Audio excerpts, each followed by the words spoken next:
The Appalachian clan of forbidden blood, a family too corrupted for the written past. Deep in the forgotten hollows of eastern Kentucky, where mist clings to ancient mountains like secrets to a guilty conscience, lies the dark legacy of the McCreary clan.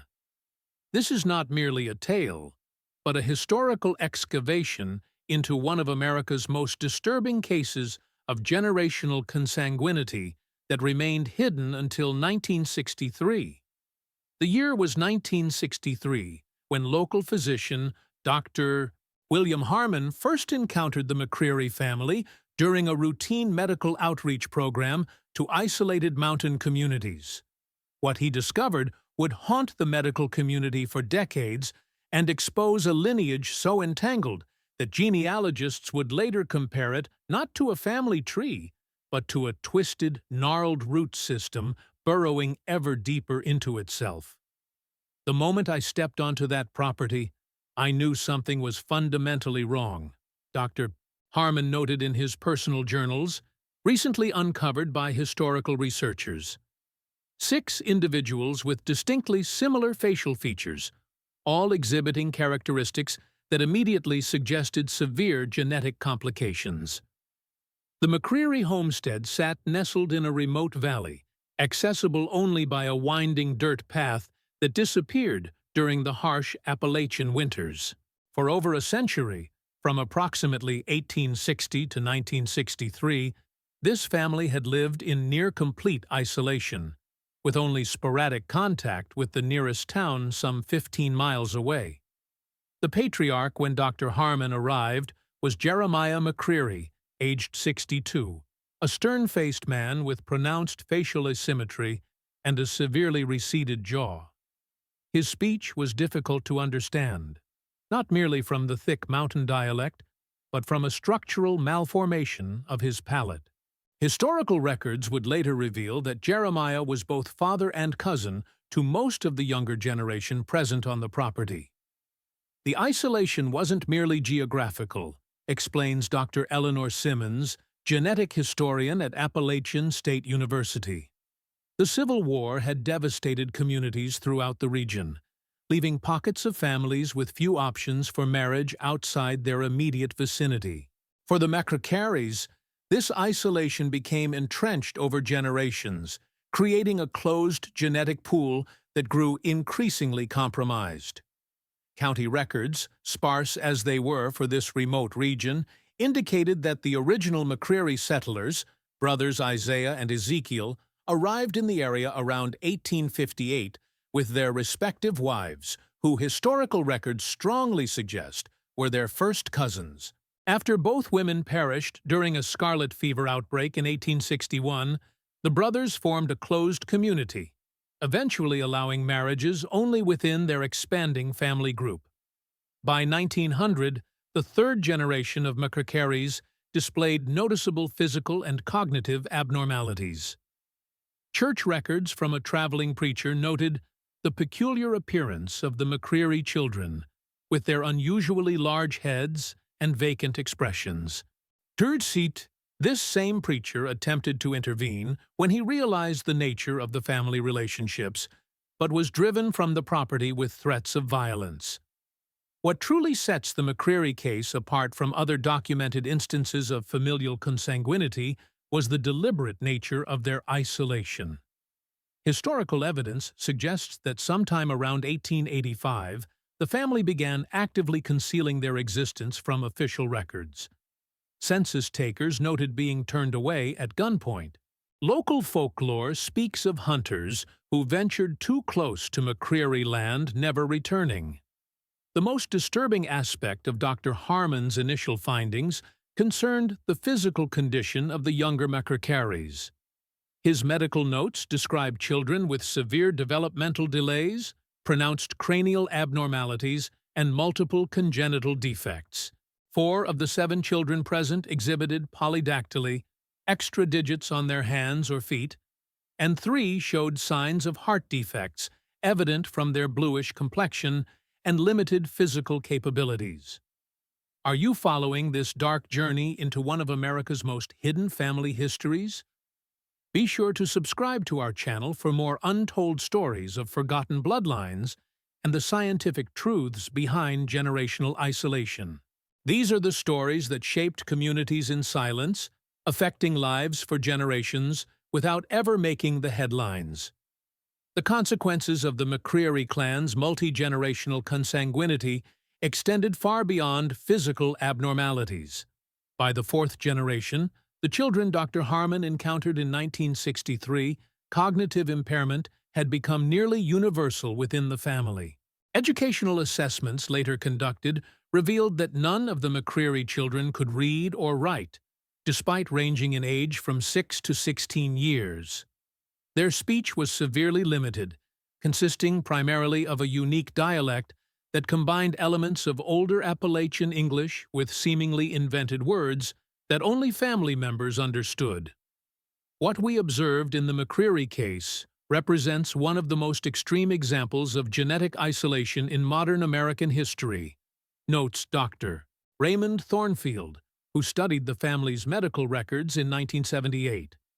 The coefficient of inbreeding, a mathematical measurement of genetic relatedness for the youngest generation, was higher than any previously documented case in medical literature. The family's living conditions reflected their cognitive limitations and extreme isolation. The McCreary compound consisted of three crude structures: the main cabin dating back to the 1860s, a smaller outbuilding that housed livestock during winter months but also served as additional sleeping quarters, and a storage shed built into the hillside. Sanitation was virtually non-existent, with no running water or proper waste disposal. The environment compounded their genetic challenges, explains sociologist Dr. Martha Linden. Nutritional deficiencies, exposure to environmental toxins from improper waste management, and total lack of medical care created a perfect storm that amplified the effects of their compromised genetics. Historical context provides some understanding of how such a situation developed and persisted undetected for so long. The remote Appalachian regions of eastern Kentucky experienced severe economic depression following the Civil War. Coal mining operations that began in the late 1800s brought brief prosperity but also deepened isolation for families who refused to participate in the new economy. The Great Depression further removed these mountain communities from mainstream society. Local historians have uncovered evidence that the McCreary family actively cultivated their isolation. Boundaries of their roughly 40-acre property were marked with warnings, animal skulls mounted on posts, and hand-painted signs threatening trespassers. The few interactions with townspeople occurred when Jeremiah or his eldest son, Elijah, would travel to purchase supplies, typically waiting until dusk to enter town and conducting their business quickly before disappearing back into the mountains. They became almost mythical figures in local folklore, says Appalachian cultural historian James Whitcomb. Children were warned not to venture into McCreary territory, and local superstitions attributed almost supernatural qualities to the family. This social boundary reinforced their physical isolation. The most tragic aspect of the McCreary situation revealed itself in the family's medical examinations. Blood tests confirmed that several children suffered from recessive genetic disorders rarely seen in the general population, including maple syrup urine disease and Tay-Sachs disease, both fatal conditions that appeared with shocking frequency in the family. Historical analysis of crude family burial records indicated that infant mortality within the clan approached 60%, more than 6 times the national average for that period. The reproductive patterns within the family followed no recognizable social norms. Marriages were not formalized through legal channels, but consisted of ceremonies performed by the family patriarch. By examining birth records retroactively created by medical authorities, researchers determined that the average genetic relationship between parents was closer than first cousins, with several parent-child and sibling pairings evident in the family history. Perhaps most disturbing was evidence suggesting that the McCreary isolation was reinforced through coercion. During interviews conducted after authorities intervened in 1963, two female members indicated they had attempted to leave the family compound in the 1950s, but were forcibly returned. One woman, identified only as Sarah in medical records, displayed evidence of healed fractures consistent with physical restraint. The physical environment of the McCreary homestead reflected their genetic decline. Once cultivated fields had given way to haphazard subsistence gardening. Farm equipment dating back to the 1890s lay rusting and unused as later generations lacked the cognitive ability to maintain or operate it. The family survived primarily through hunting, gathering, and limited livestock husbandry that grew increasingly primitive with each generation. The revelation of the McCreary family's existence sent shockwaves through the medical community of the early 1960s. Dr. Harmon's discovery coincided with a growing understanding of genetic inheritance and the specific dangers of consanguinity. The family became an unfortunate case study that would influence public health approaches to isolated communities throughout Appalachia. The 1960s represented a turning point in our understanding of genetic disorders, explains medical historian Dr. Lawrence Keller. The McCreary family provided a profound, if deeply troubling, opportunity to observe the accumulated effects of genetic isolation across generations.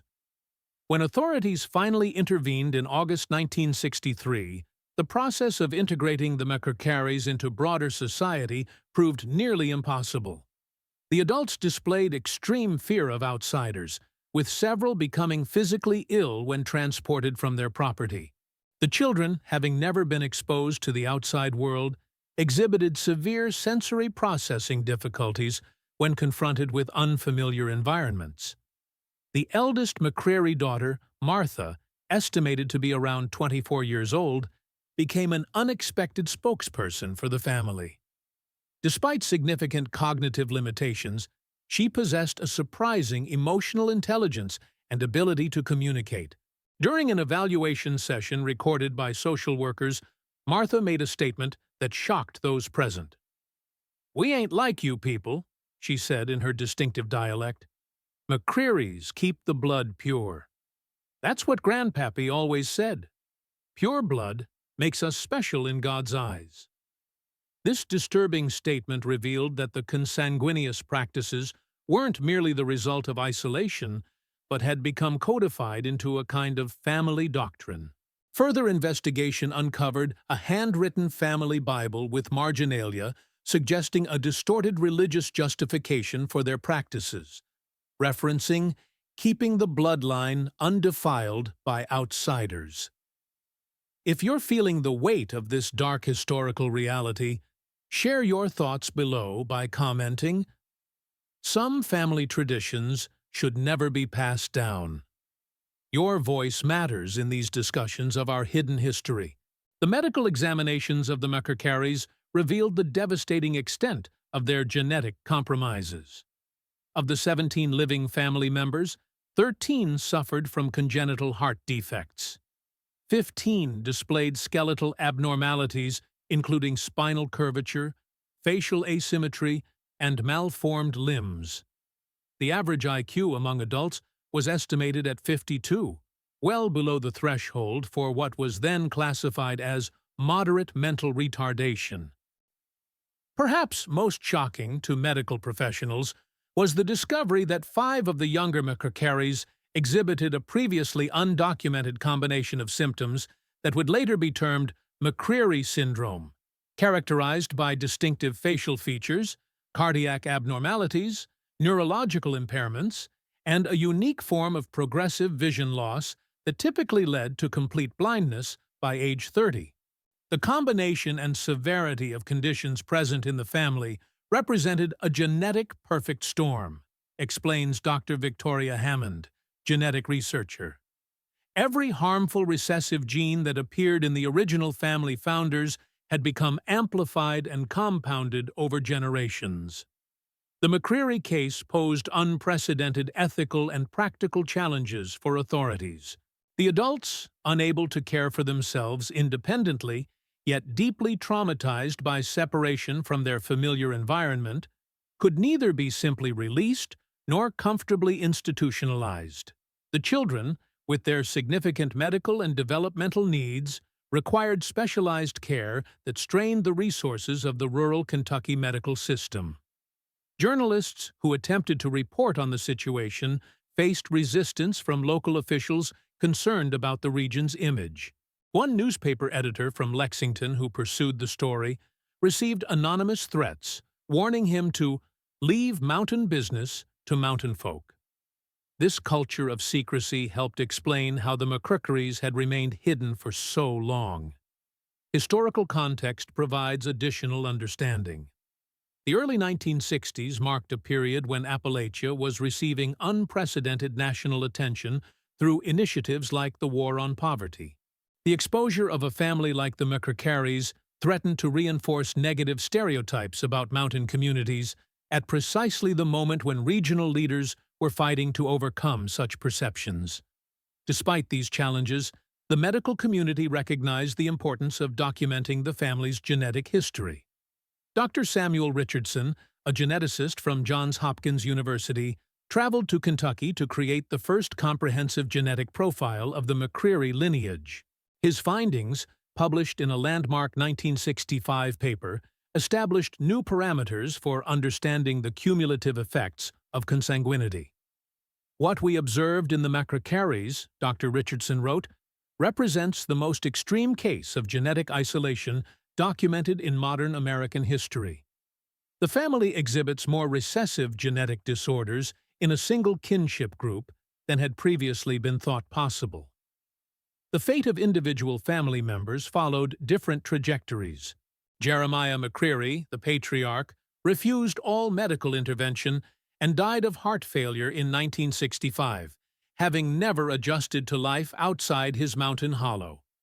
His eldest son, Elijah, was institutionalized until his death in 1978, unable to adapt to any less restrictive environment.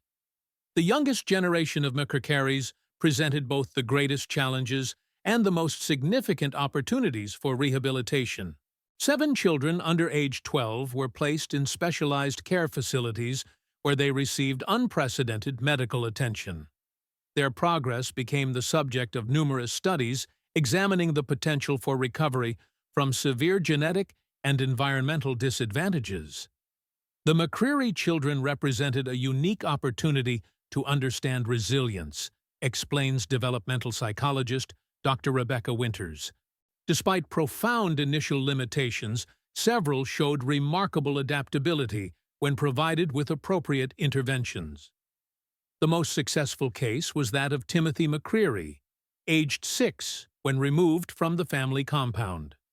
Despite significant physical abnormalities, including a cleft palate and malformed left hand, Timothy demonstrated cognitive capabilities that flourished in an enriched environment. By 1970, he had achieved basic literacy and eventually progressed to a 5th-grade educational level, far exceeding early predictions. In contrast, his older sister Abigail, who was 11 when authorities intervened, made minimal developmental progress despite intensive intervention.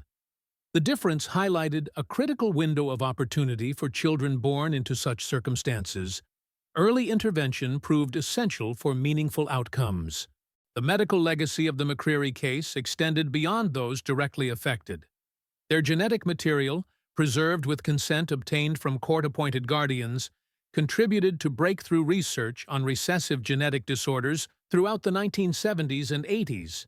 The identification of specific gene mutations present in the McCreary line helped researchers develop screening tests for related conditions that would benefit thousands of families with no connection to this isolated clan. Their suffering ultimately led to advancements that prevented similar suffering in others, notes medical ethicist Dr. Jonathan Weaver. Though this provides little comfort when considering what the family endured, it represents an important scientific legacy. The social workers and medical professionals who worked with the McCrickeries frequently reported profound emotional responses to their cases. Nurse Elizabeth Johnston, who cared for several McCreary children at a specialized facility in Lexington, recorded in her journal, "Looking into their eyes, I see not only the results of their families' choices, but a reflection of our collective failure as a society to protect the most vulnerable among us." The McCreary case prompted significant changes in public health outreach to isolated communities throughout Appalachia. Kentucky's Department of Public Health established a specialized unit focused on identifying and supporting at-risk families in remote areas. Between 1965 and 1975, this initiative identified 23 additional families exhibiting concerning levels of consanguinity, though none approached the extreme isolation or genetic compromise of the McCrearys. Historical analysis provides context for how such a situation developed. The original McCreary brothers who settled the Hollow in the 1850s brought with them a deep distrust of outside authority, rooted in their experiences with corrupt officials and exploitative businesses in their native Virginia. This suspicion, passed down through generations and amplified by isolation, evolved into a paranoid worldview that justified increasingly extreme measures to maintain separation from mainstream society. County records indicate that as early as 1875, local authorities had received reports about the strange McCreary folk living deep in the mountains. However, limited resources, challenging terrain, and a cultural tradition of respecting privacy prevented any meaningful investigation. An 1892 notation in County Administrative Minutes references complaints about the McCrearys, but concludes, "As they keep to themselves and cause no direct harm to others, no action is deemed necessary at this time." This official neglect allowed the family's isolation to deepen with each passing generation. By the time Dr. Harmon encountered them in 1963, the McCrearys had effectively existed outside society for nearly a century. Their extreme genetic compromise represented the biological consequence of this social separation. The location of the McCreary homestead itself contributed to their isolation. Situated in a narrow valley surrounded by steep ridges, the property received limited sunlight, creating a perpetually shadowed environment that visitors described as eerily detached from the normal passage of time. This geographical isolation reinforced the psychological separation that enabled their continued consanguineous practices. The physical landscape became a metaphor for their genetic fate, observes environmental psychologist Dr. Martin Grayson. Closed in, cut off from outside influence, increasingly dark and constrained with each generation. Perhaps the most disturbing aspect of the McCreary story emerged through interviews with elderly residents of nearby communities. These accounts suggested that local knowledge of the family's situation extended further than initially believed. But a combination of fear, superstition, and misguided respect for privacy prevented intervention. "Everyone knew something wasn't right up in that hollow," reported one anonymous resident in a 1964 interview. But mountain folk mind their business. Besides, stories about what happened to people who went nosing around McCreary land kept most folks away. The legal proceedings surrounding the McCreary case established important precedents for handling similar situations. The question of consent proved particularly challenging. Individuals with significant cognitive impairments could not meaningfully consent to medical procedures or research, yet intervention was clearly necessary for their well-being. The courts ultimately established a framework for limited guardianship that would influence similar cases for decades. The McCreary legal proceedings fundamentally changed how we approach issues of consent and intervention in cases of familial isolation, explains legal historian Patricia Morgan. The courts had to balance respect for family autonomy against clear evidence of harm, particularly to children born into such circumstances. The ethical dimensions extended beyond legal considerations. Medical professionals debated the extent to which the adult McCrearys could be held responsible for their actions, given their limited cognitive capabilities and lifelong isolation from normative social influences. The concept of isolated moral systems emerged from these discussions, recognizing that ethical frameworks develop contextually and can diverge dramatically in isolated communities. By the early 1970s, public interest in the McCreary case had largely faded. The family compound was reclaimed by the forest, with only stone foundations remaining as evidence of their presence. Local authorities deliberately allowed the site to be reclaimed by nature, hoping to discourage curiosity seekers and sensationalism. The long-term outcomes for surviving family members varied widely. Of the 17 individuals living when authorities intervened in 1963, only 9 survived beyond 1975. Their limited lifespans reflected the severe health complications resulting from generations of genetic compromise. However, those who received appropriate medical care generally lived longer than might have been expected given their conditions.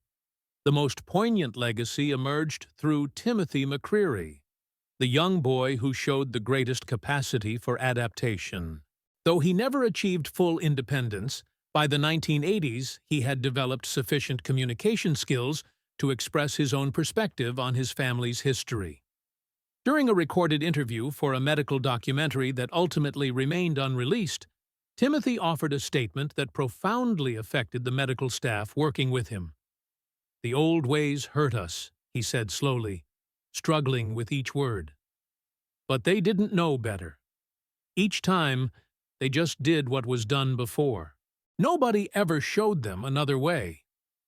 This simple observation captured a fundamental truth about the McCreary tragedy. Isolation perpetuated itself across generations, with each successive group having less capacity to recognize alternatives or seek different outcomes. The scientific significance of the McCreary case continued to evolve long after public attention had moved elsewhere. Blood samples preserved from family members contributed to the early mapping of the human genome in the 1990s, helping researchers identify specific genetic markers associated with recessive disorders. The family's genetic material, anonymized but preserved in medical repositories, continues to contribute to research today.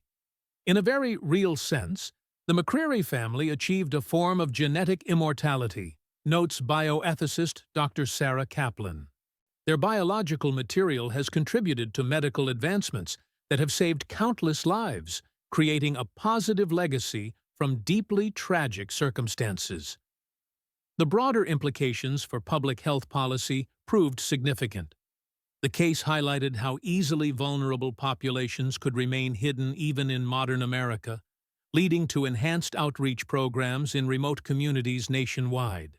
Particular attention focused on regions with historical patterns of geographical isolation, including not only Appalachia, but also parts of the Ozarks, isolated regions of the Southwest, and certain island communities off the Atlantic coast.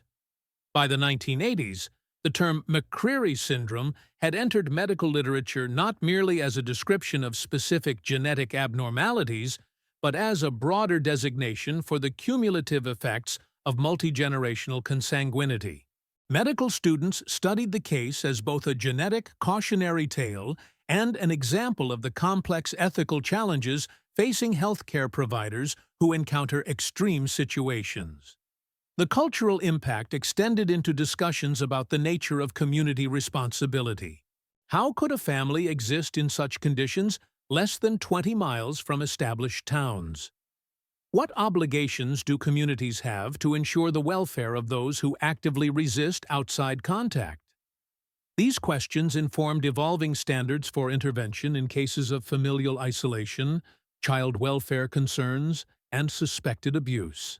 The final chapter of the McCreary story came in 2001, when Timothy McCreary, the last surviving member of the family, passed away at age 44, far exceeding the life expectancy initially projected for him. His medical records, released with appropriate anonymization, revealed a remarkable journey from profound impairment to limited but meaningful engagement with the world beyond his family's hollow. In the end, Timothy's life represented both the tragedy of the McCreary clan and the possibility of partial redemption through appropriate intervention, his primary physician wrote in a medical journal obituary. His existence poses profound questions about human resilience, the consequences of isolation, and our collective responsibility to those who cannot advocate for themselves. Today, the remote hollow where the McCrearys lived for a century has been reclaimed by the Appalachian forest. No markers identify the site, and local residents rarely speak of the family. Yet their genetic legacy continues in medical textbooks, research papers, and public health policies designed to prevent similar tragedies. If you've followed this dark journey to its conclusion, please take a moment to subscribe to our channel for more untold histories that shaped our understanding of human genetics and isolated communities. Leave a comment saying, "I watched until the end," so I can get to know who truly appreciates these deep dives into America's hidden past. Like this video to help others discover this important story, and share it with those who appreciate learning about the complex realities that shaped our modern understanding of genetics and community responsibility. The shadows of the past offer crucial lessons for our future, lessons we can only learn by confronting even the darkest chapters of human experience.